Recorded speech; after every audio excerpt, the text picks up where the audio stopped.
Good afternoon and welcome. My name is James Cockayne. I'm the New South Wales Anti-slavery Commissioner, and it's my pleasure to be here with you today on the World Day Against Trafficking in Persons for our event Unmasking the True Cost of Online Scams. I want to acknowledge that I'm speaking to you today from unceded Aboriginal land, the traditional lands of the Gadigal people of the Eora Nation. First Nations communities in Australia have survived practices that we would today call modern slavery and continue to wrestle with its legacies. We hear about online scams every day here in Australia. Australians are duped out of their super databases of our most personal details are sold on the dark web from once trusted institutions. We have elderly Australians who are tricked into handing over their life savings in romance scams, or internet shoppers having their identities stolen and their lives turned upside down as a result.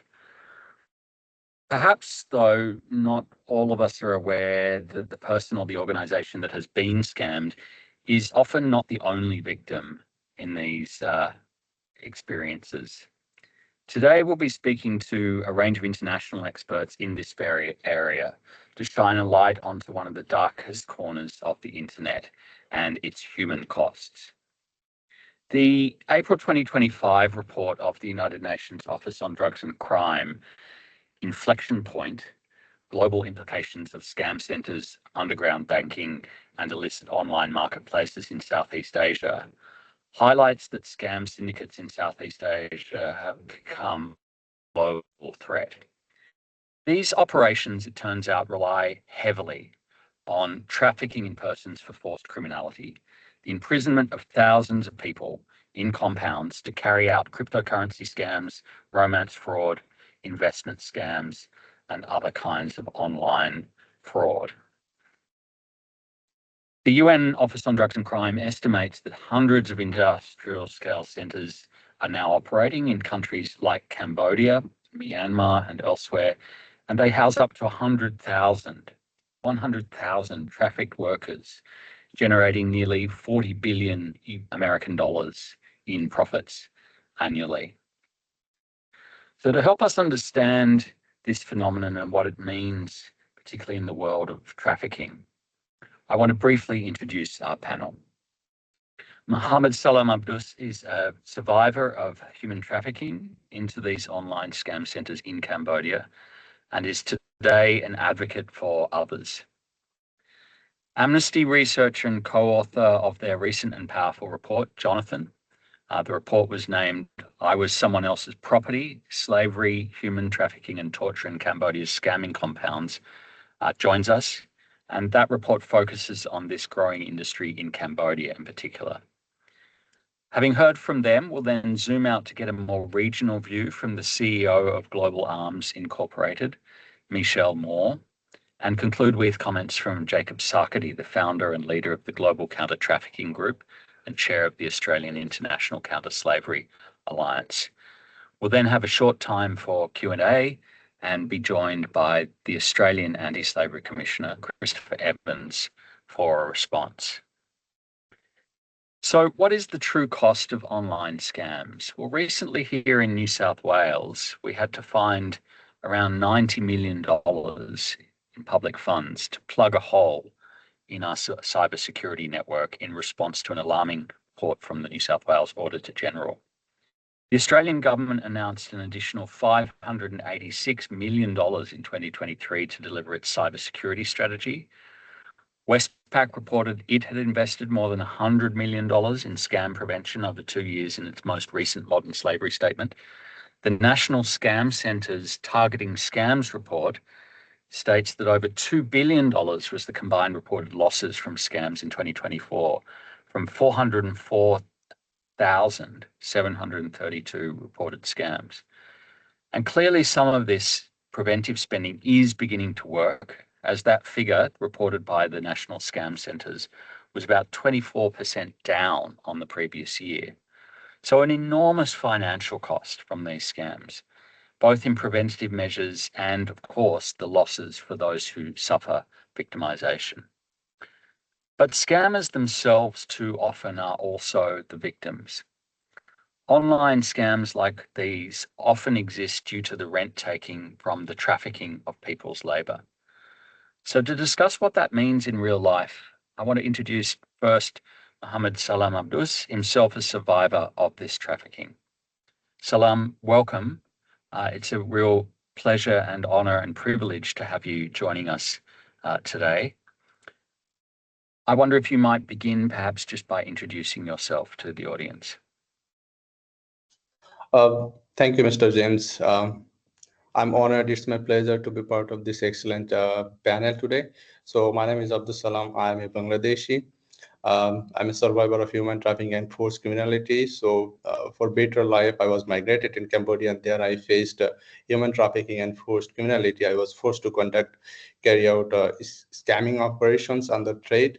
And then after I repatriated to Bangladesh with a help of some organization, I started working in this organized crime. And I work with several civil society organizations and I advocate for survivors, rescue, repatriation, and reintegrations. Nowadays, I also having chance to be part of some policy dialogues and um, talking in international conferences such as UN events. So I'm very pleased to be here today. Well, we're delighted to have you, and it's very generous of you to come and share your time and insights with us.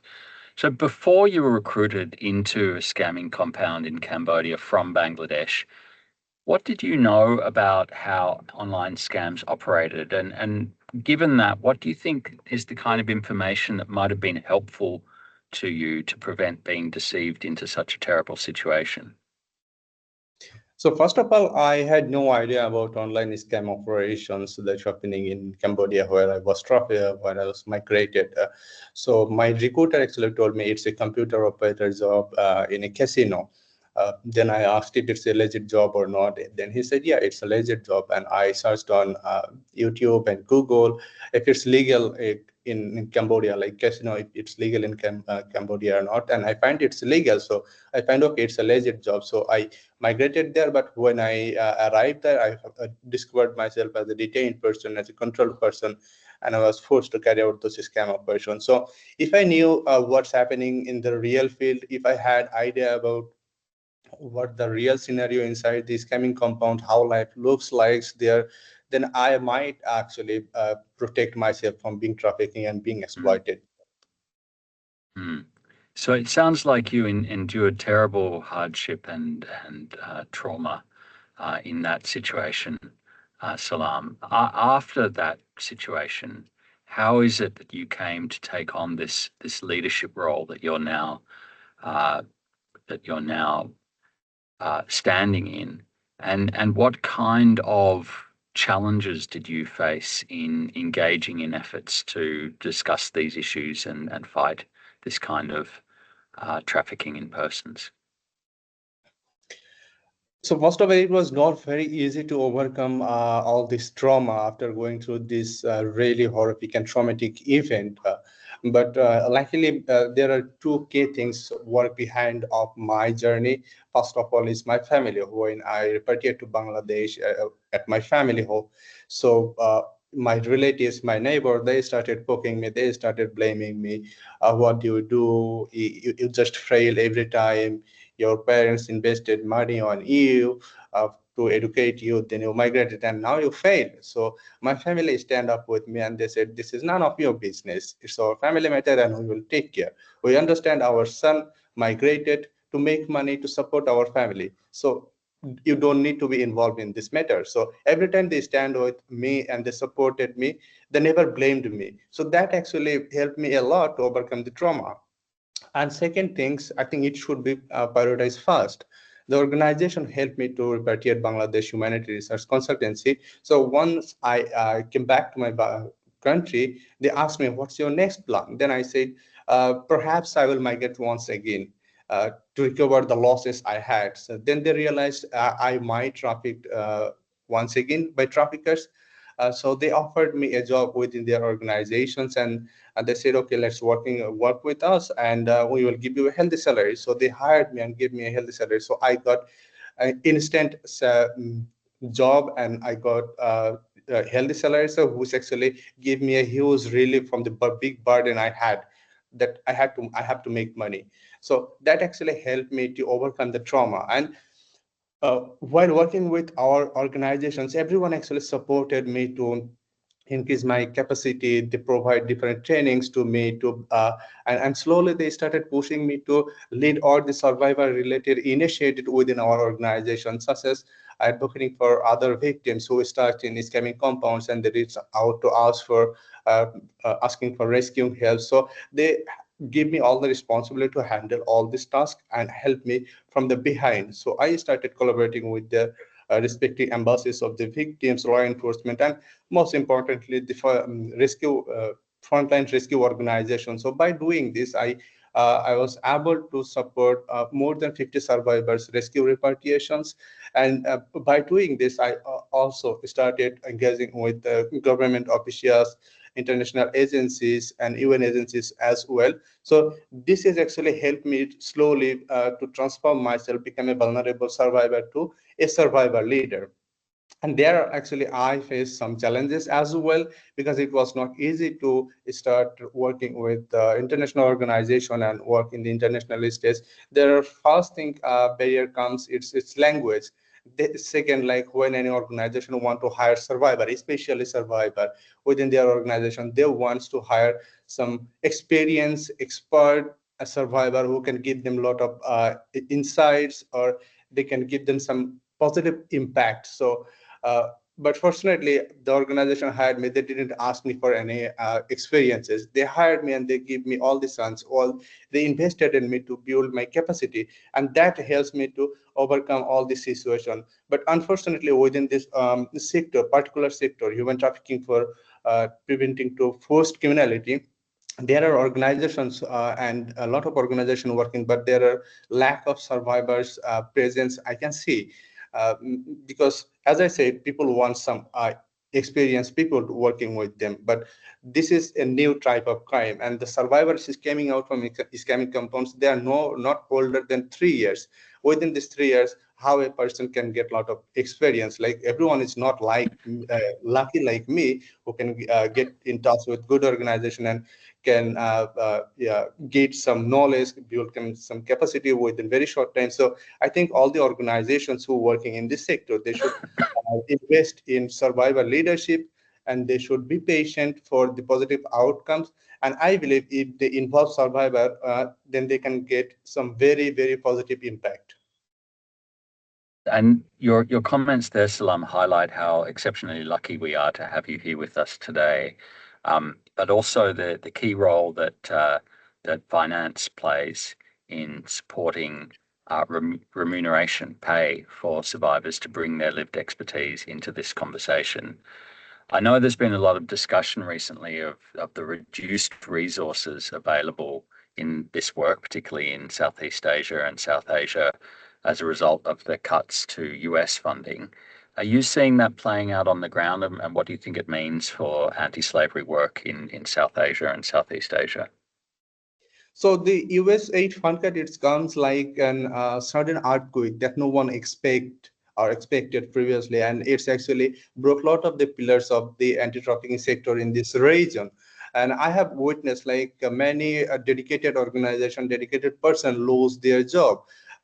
Especially the grassroots organization who work the most in to protect the community and reproduce the community to combating this crime, this organized crime. So it's a very big disaster, and it's not just damaging this a particular region. It's ultimately damaging the whole world, because if we don't work to prevent this crime, then trafficker will be get free and freedom, and they will recruit more people in scamming compounds, and ultimately the Western countries and the rich countries like Australia, they will be affected, because those people will be forced to target people from these rich countries. So I think it's the time for the government like Australia, who provide the end like aid fund, uh, they should come step forward, and they should increase their help to combating this crime. Thank you. I think your comments there, Salam, point to the global implications of these issues. We certainly see the spread of this business model now beyond Southeast Asia into other parts of the globe, including further west. So your warnings are very well made. Thank you so much for being with us. If you have questions for Salam or any of the other panelists, we'd invite you please to drop them in the Q&A function. You can find that on the ... more button. If you can't see it already on your ribbon, just click on there, click on the Q&A, enter your questions. We'll collect those and ask as many of those to the panelists as we can towards the tail end of the conversation. With thanks to Salam, I'm going to come on now to Jonathan from Amnesty. So Jonathan, in the latest report you worked on, Amnesty documented 53 scamming compounds in Cambodia. Can you give us a sight into how this research was conducted and what you found? Thank you for having me. And yes, so our research was published last month, and it's a culmination of an 18-month investigation into the scamming compounds crisis unfolding in Cambodia. And it looks at basically what's happened since 2022, which is around the time of the kind of very first time the Cambodian government admits that there is a scamming compounds issue. So what we did was we tried to look at the scale and the breadth of it, and then also try to look at the Cambodian government's response. And in terms of identifying the scale, we came up with a very specific criteria for what we consider to be a scamming compound. And it's important to note because there are scamming compounds. There are many more scamming compounds than we were able to identify in our report. But because we identify a scamming compound as a place where human rights abuse occurred, as well as scamming operations, it means that we identify ultimately a lower number. So we identified 53 scamming compounds in our report, which means there are many, many more than 53 scamming compounds because we couldn't get evidence for other places, and because some places may be doing it, in a way where the human rights abuse is not as obvious or not as documented. So in those 53 locations, they're spread across the country. There's not really a part of Cambodia that's kind of untouched by this crisis. And many of these places can hold thousands and thousands of people. In these 53 locations, what we did was we interviewed victims. So we interviewed close to 60 victims who had survived the scamming compounds. And because we visited every location throughout the country, we were able to basically show them images and establish with confidence that they were at the places that they said that they were. And we were able to help them find the places that they were sometimes, because sometimes survivors didn't have access to a map, so they didn't even know necessarily where they were when they were being held. From there, we extrapolated the human rights abuses that they'd suffered. So almost all of them were victims of human trafficking. All of them were victims of confinement or deprivation of liberty. So they were all brought into a space which was secured, and they were not allowed to leave. In addition, many of them were tortured, and that torture was often done to punish people who tried to leave. So it was about control. It was about making sure that if you did try to leave, you had to remember that you might be caught and you might be tortured. And torture was also done to protect the criminal industry. So, for example, people taking pictures of their computer and trying to share those, or contacting the police. These were things that survivors reported to us that eventually led to them being taken away or being tortured. And sometimes the torture was done in front of everybody else in the scamming compound to send a message to other people. In addition, there are other human rights abuses that we documented, like child labor. We interviewed 8 children who were kept inside these scamming compounds. Many of them were tortured. Many of them were subjected to forced labor, forced criminality, and suffered serious abuses at the hands of the traffickers and the people who are running the scamming compounds. And the purpose of all of this, of course, is to run scamming operations. So that's kind of the driving factor here for the scam compound bosses. So in addition to those 53 compounds that we list in our report, we also found 45 additional locations which bear the same hallmarks, but where we didn't have a survivor who was able to confirm that it was a location of scamming operations. So these 45 additional locations, many have been now searched by the Cambodian government, which lends further evidence to the fact that they think they're scamming compounds as well. And these 45 additional locations bear what we call basically design features that show an intention to confine. So, for example, every compound that we studied has security guards, and those security guards are tasked with keeping people inside. They often stay inside the fences. They're often tasked with running down people if they try to escape. We also document other security features which are basically taken from prison design. So the use of guard towers, where guards are always facing inside, the use of security cameras, but where the security cameras are always facing inside, and the lack of security cameras facing outside. And then finally, we document some features which just don't really have any other reasonable explanation, like the use of electric wire and razor wire on the inside of fences. So this doesn't protect from intruders. This only keeps people inside these cages. And then at the end, we basically make conclusions about the Cambodian government's failure to address these scamming compounds. So just picking up on that, Jonathan, that last point, and just in a minute or 90 seconds, the research also pinpoints what's labelled as failed state behaviour that allows this this kind of conduct to flourish. What's going on there, and what steps can be taken to address it? Yeah, exactly. Our report looks at everything the Cambodian government has done in the last 3 years. So we actually go through case by case. In Annex 2 of the report, we look at every compound and we provide a timeline: when the government visited, when the police visited, when a person was rescued. And what we do is we show basically that the Cambodian government has been aware of these locations and the things happening inside these locations for many, many years, but they failed to shut down these locations. So as an example, there's a very famous scamming compound in our report referred to as BS02, which is Bottom Sakor. That scamming compound was visited 4 times by the Cambodian police over a 2-year period. There were several news reports written about it over a 2-year period. And yet today, I just interviewed a woman yesterday who was kept at that same scamming compound and deprived of her liberty. So these places are still operational despite the Cambodian government being fully aware of what they are. Thank you. So what is it that other countries such as Australia should be doing to address this? This is a very, very interesting question. I think you touched on it a little bit before with Salam as well. The lack of USAID funding to many of these rescue organizations who do incredible work and are at the front line saving people and getting them out of these scamming compounds is greatly affected by USAID cuts. So, I mean, one of the most obvious things that Australia could do is begin to fund those rescue organizations. As a kind of example of where they could move funding if they think that there isn't enough funds available to do that, the Australian government does work with Cambodian police. It offers training. It offers training on victim identification. But our report shows that this isn't an issue of capacity. Cambodian police don't lack the capacity to shut down these scamming compounds. They lack the will. They lack the political will to actually do it. So we would suggest, and we have suggested, that the Australian government should consider moving all funding away from police programs and police training programs into training, providing funding to rescue organizations who are actually helping people get out of these scamming compounds. Just on that note, Jonathan, there's an interesting question coming in the Q&A which calls your attention to the recent spate of arrests related to these issues in Cambodia over the past few weeks. And it's really asking your opinion on what we should make of that. Is that a serious effort to tackle this problem? Is it more performative? What's going on there? Well, I would caveat the question by saying that we don't know yet. Cambodia is currently embroiled in a border dispute with Thailand, so I think they have a reasonable excuse to say that they're not putting all their resources into this yet. But what I will say from the monitoring we've been doing is that it's the most widespread crackdown. They are hitting all kinds of compounds across the country, but at the same time, they are continuing to avoid some of the biggest and well-known compounds that are identified in our report, compounds that have been identified by the media and other reports for years.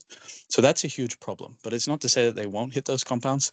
The bigger problem is that we have been to some sites, some compounds which were hit or were emptied, and it's not clear what happened there, but what we know is that people were put on buses and were taken elsewhere.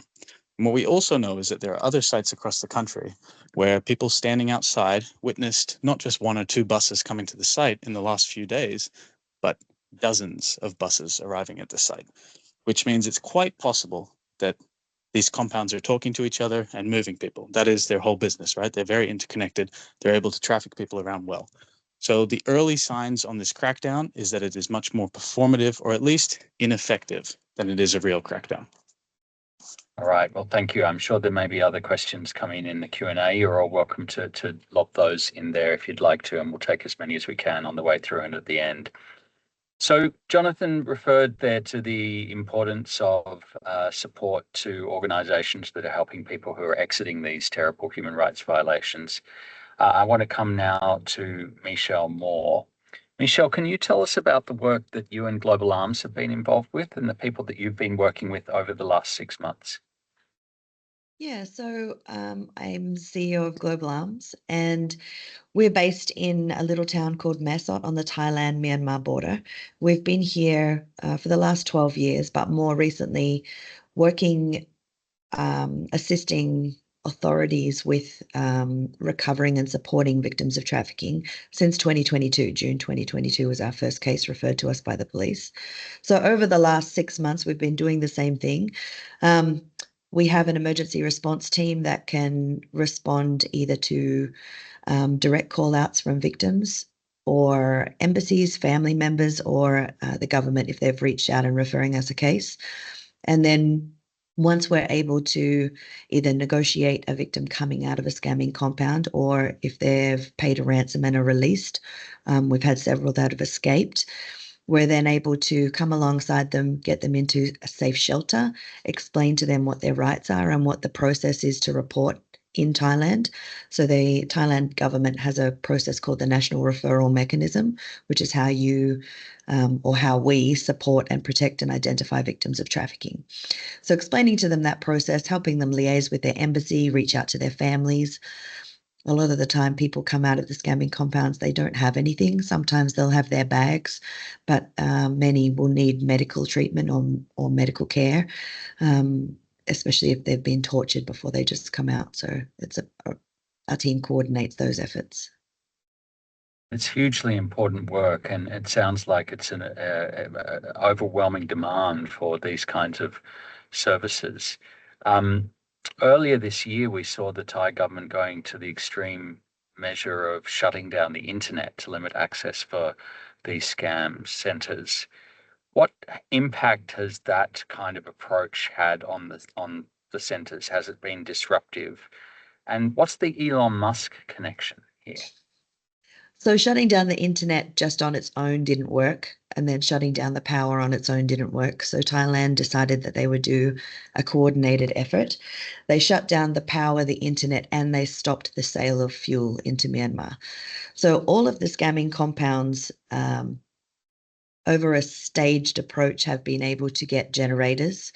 So shutting down the power didn't do anything. It didn't stop any scamming because they just fired up the generators. Same with the internet. All of the scamming compounds now have access to Starlink.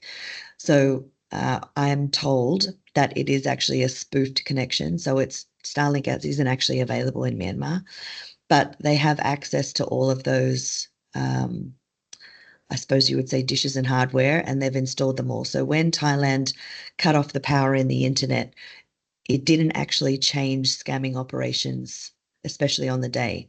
They just flicked over to the generators, turned on Starlink, and operations kept going. What has had an impact is the sale of fuel. So it took, I'd say, a good 2 or 3 weeks. And then we started seeing scamming compounds diverting power from dormitories solely to the offices.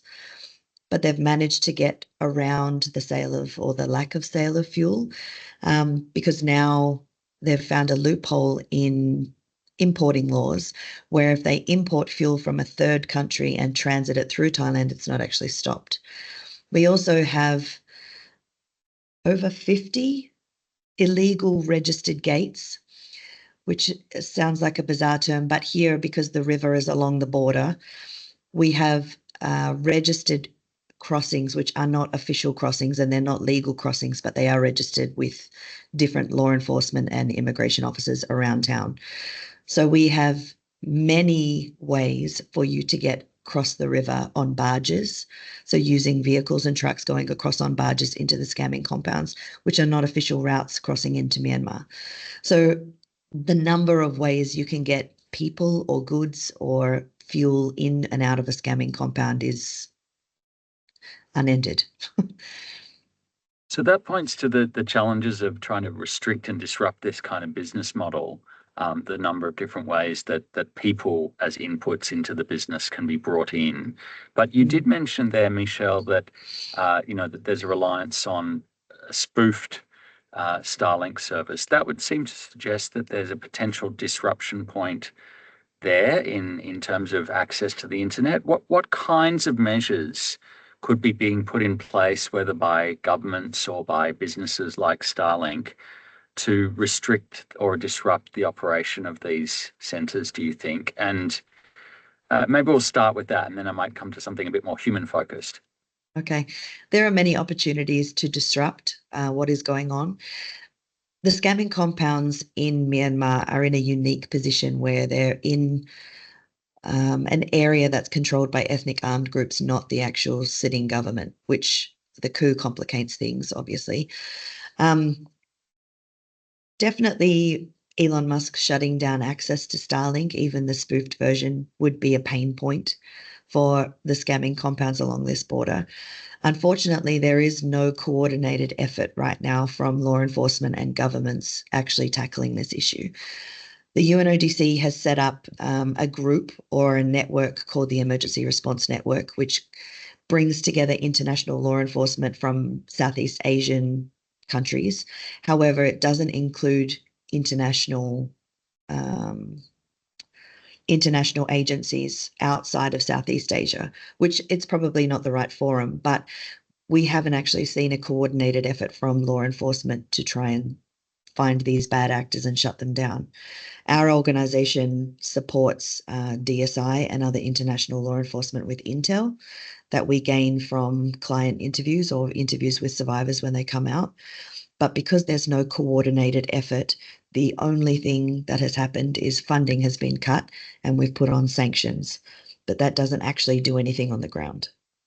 So let me just make sure I've heard that correctly. We have an ongoing crime that potentially involves hundreds of thousands of victims with costs in the tens of billions of dollars all around the world. And at the moment, we don't have a coordinated international law enforcement response beyond local Southeast Asian coordination through an UNODC group and some level of semi-coordinated sanctions. Did I hear that right? That is correct.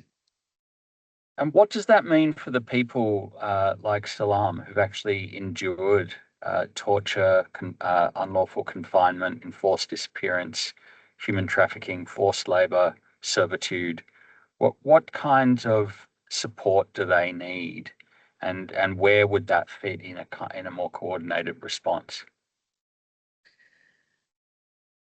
They need the thing we need to focus most importantly on the ground right now for victims is prevention, collaboration, and funding. We have to work on preventing other people, young people, old people, it doesn't matter, from being scammed, whether it's being trafficked in as a human trafficking victim or being scammed in financial scams. We've got to have education out there around what is actually happening. I think a lot of people like to live in the bubble that this would never happen to me and I'd never be so stupid. But what people don't understand is these scams are extremely sophisticated. And you have someone constantly telling you that everything's going to be okay and to ignore those red flags. There's always a reason not to be alarmed by the red flags that pop up.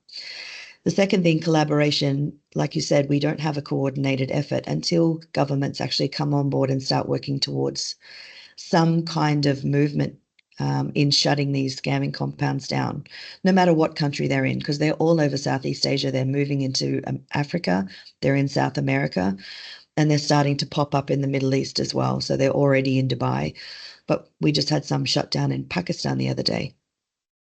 Until there's some kind of collaborative or coordinated effort, this is going to continue and we're going to just be putting out spot fires. The other thing is funding. If we don't start funding CSOs like mine and like other NGOs in Southeast Asia or in the hotspots where these scamming compounds are, we won't be able to recover victims out of the scamming compounds. We won't be able to prevent victims going into the scamming compounds.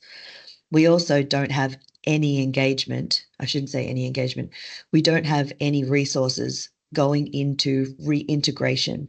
So survivors coming out of the scamming compounds are repatriated and they're going back to an even worse situation than they left.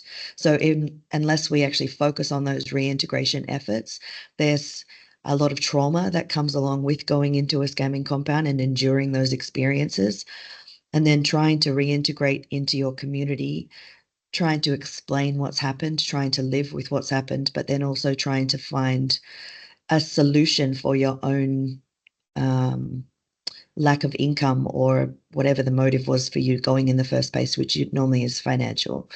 If you don't have a solution or support around those issues, we have people being re-trafficked. So we've had 27% of our clients re-trafficked once they've gone home. they've tried to do their due diligence, but again, it's easy to be caught in the loop and not recognize the signs. Well, thank you so much for all the work you're doing, Michelle, to try and make a difference on this very gnarly issue. And thank you for being with us today.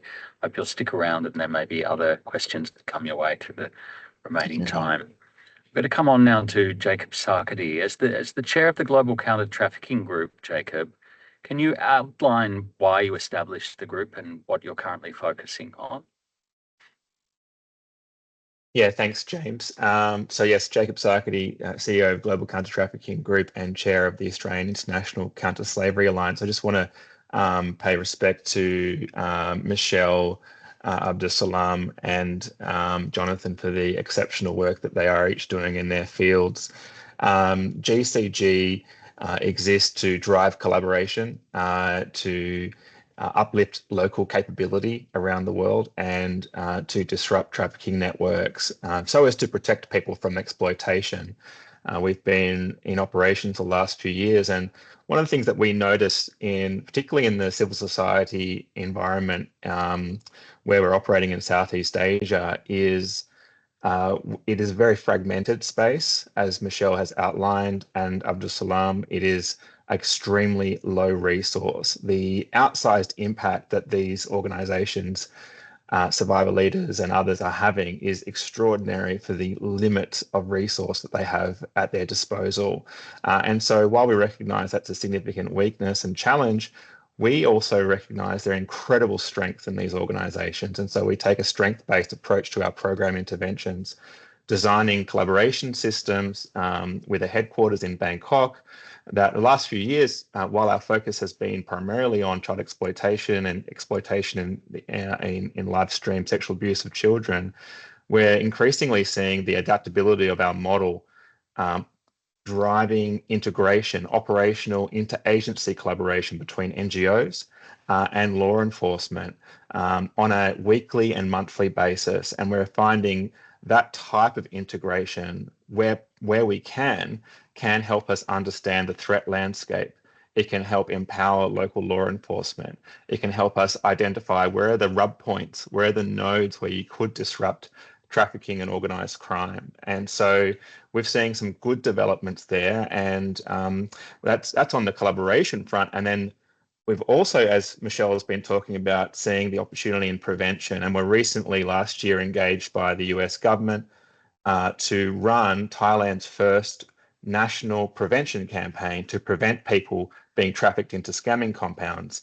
We had a great engagement with the likes of Michelle and others, survivor leaders in Bangkok. We designed the strategy for the campaign, all for the purpose of preventing people being trafficked through Thailand and from Thailand into Myanmar, Cambodia, and elsewhere into the scamming compounds. The only thing that got in the way with that was the absolute cataclysmic disruption of funding, with the US funding dropping out. And so we have essentially a campaign that could run out in partnership with Thai government to prevent people being trafficked into scamming compounds.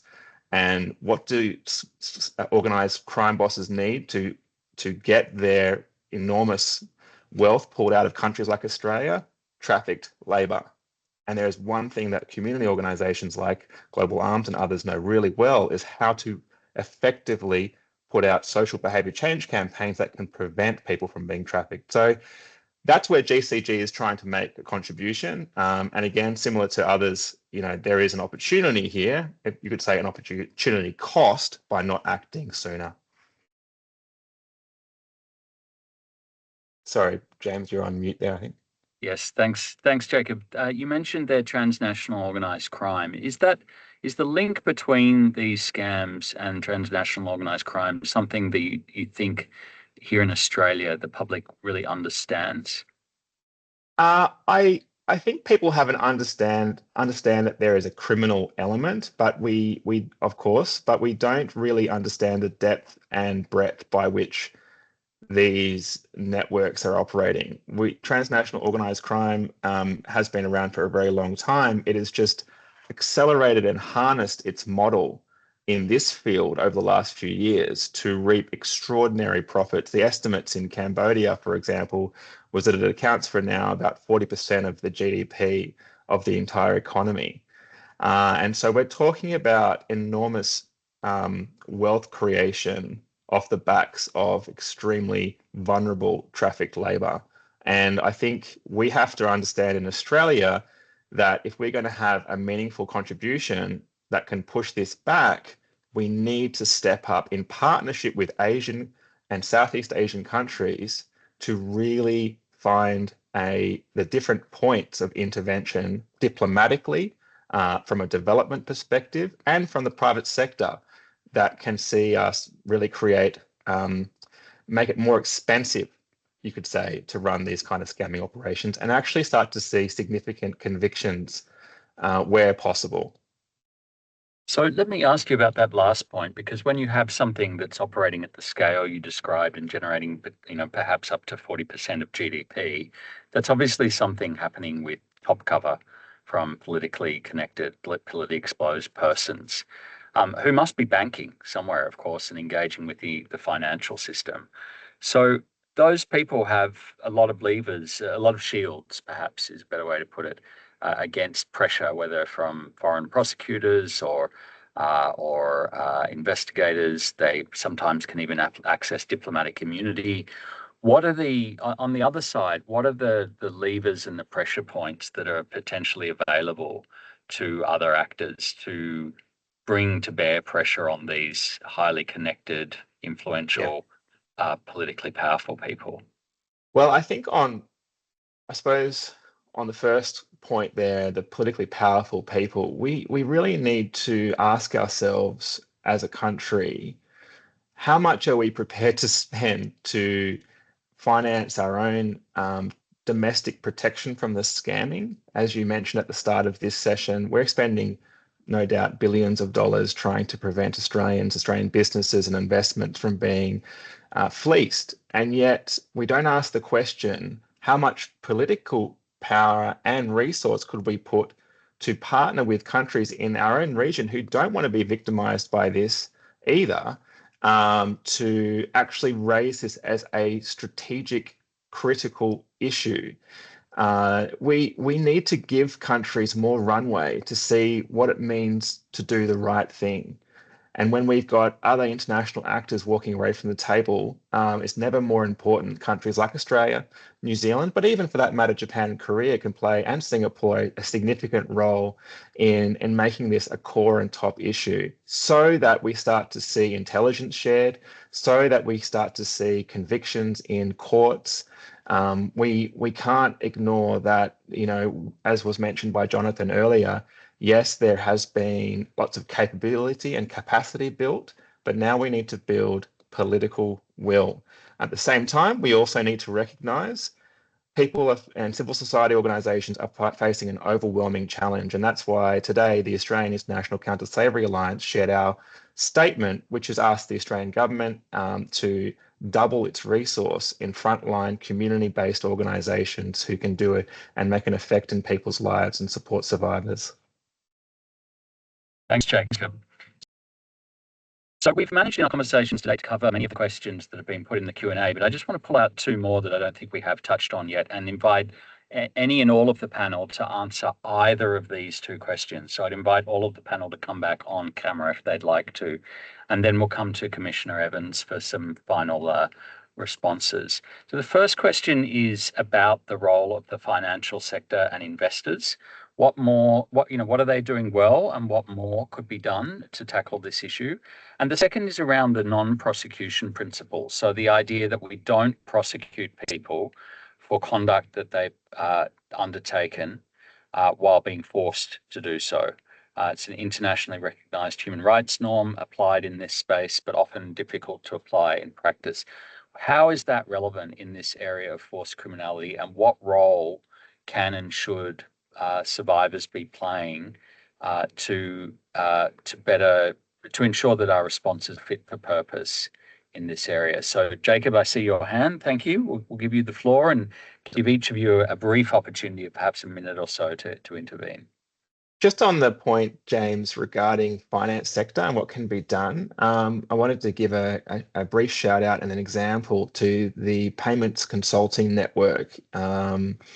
So this is a network of people in the payments industry and merchants businesses who have put out quite a, I think, forward-leading opinion piece yesterday on their blog, which essentially talked about the need to go further upstream on this issue.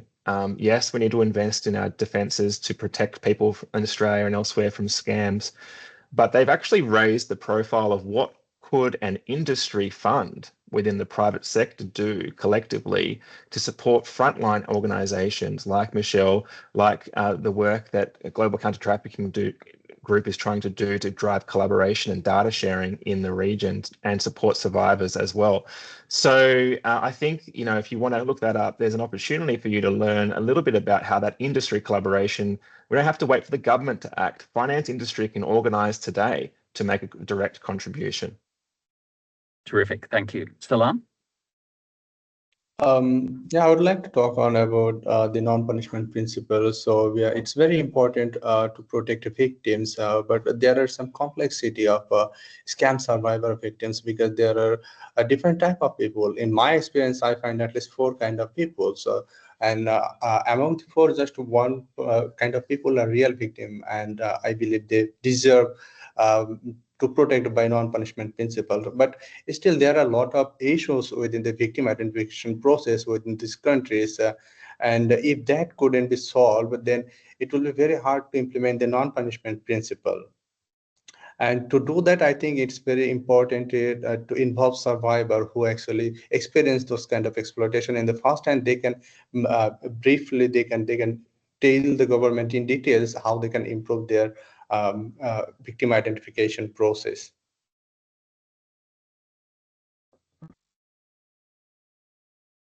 Point very well made, Salam. Thank you. Jonathan or Michelle, anything that you would like to add, just very briefly?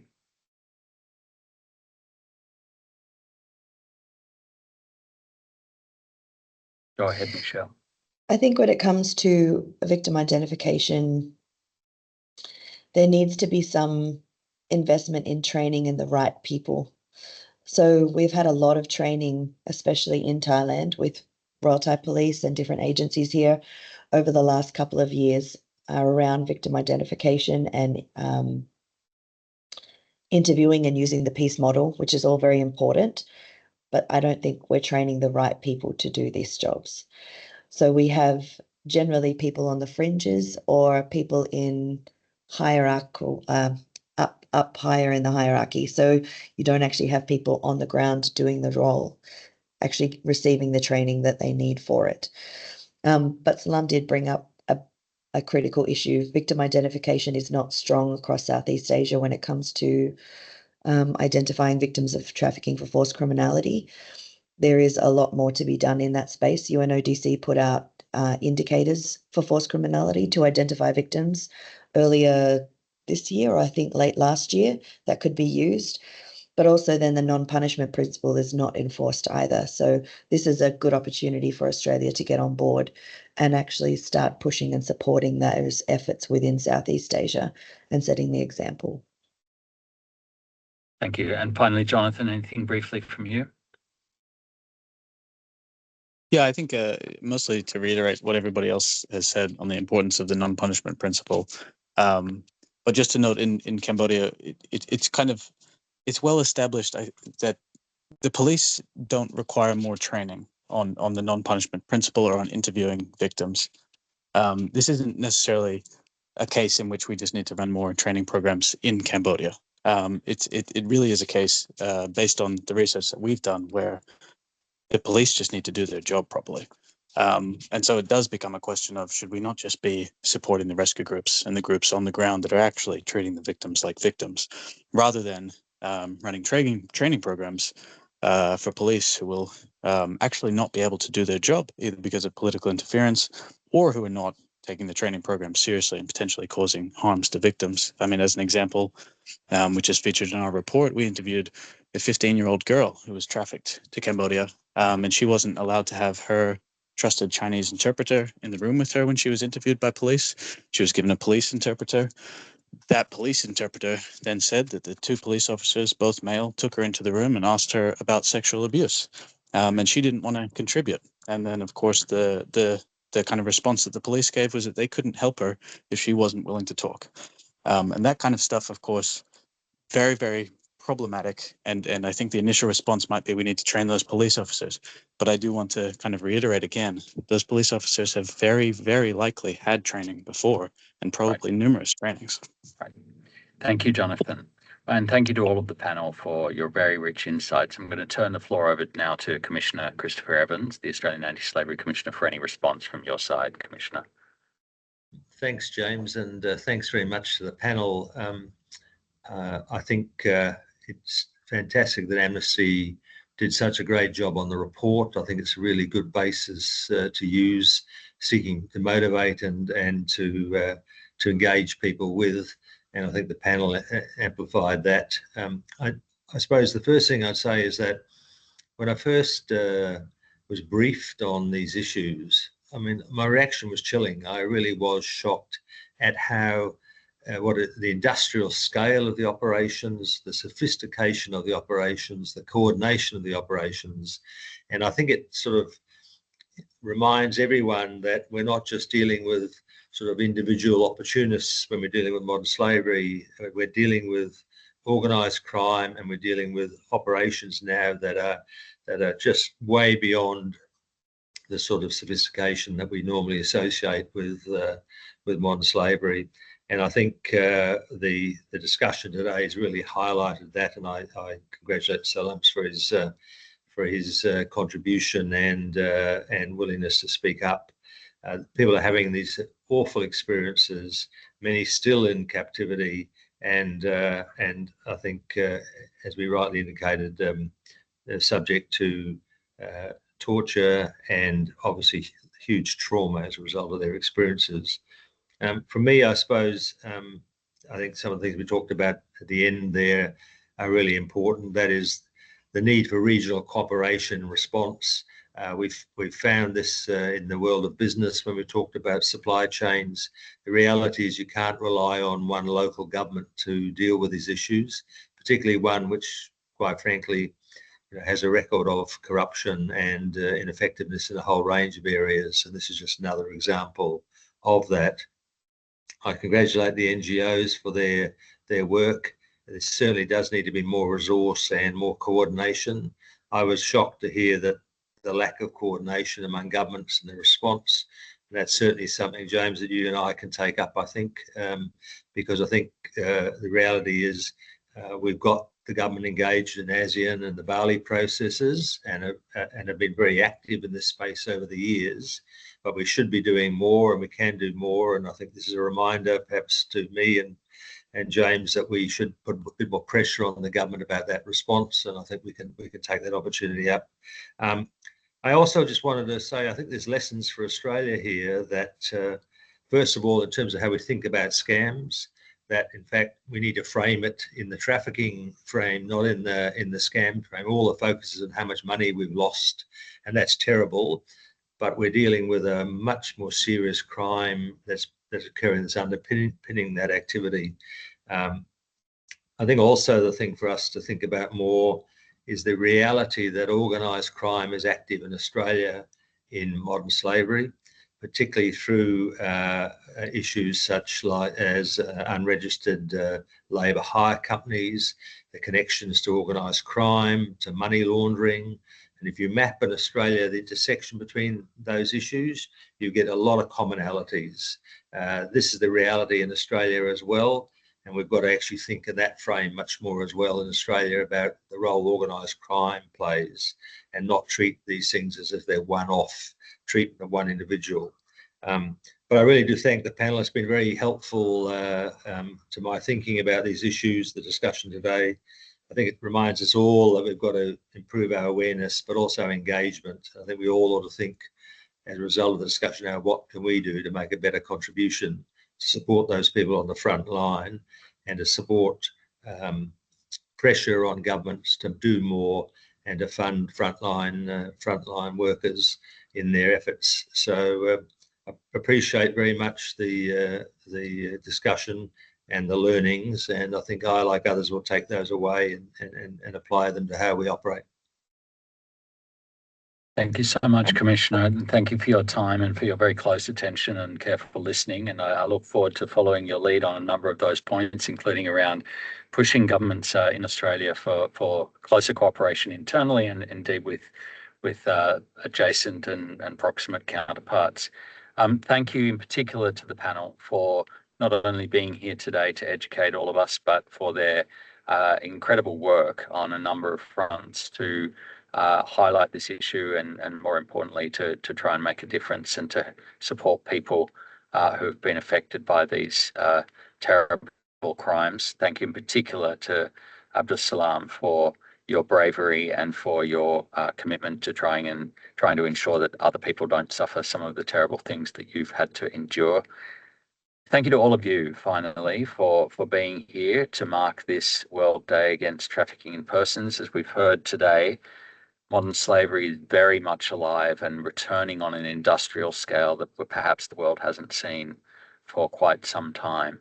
It's in a sense a postmodern phenomenon now on the internet, and we need to be very sophisticated, networked, and connected in how we think about where the leverage is that we can use to tackle this problem.